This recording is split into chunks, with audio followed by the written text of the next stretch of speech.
How to mute or unmute viewers on Bigo Live.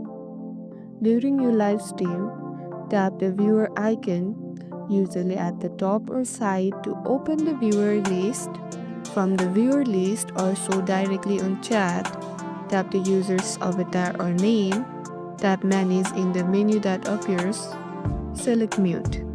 That viewer can no longer type message in your chat.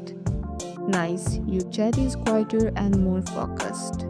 If you want to give them another chance, reopen the viewer list, find the muted user, tap their name again, choose Manage, then tap Unmute.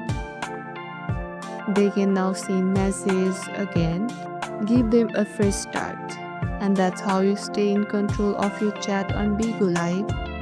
Use mute and unmute wisely for a clean, engaging streams. If this helped, hit like and subscribe for more quick moderation tips. See you in the next one.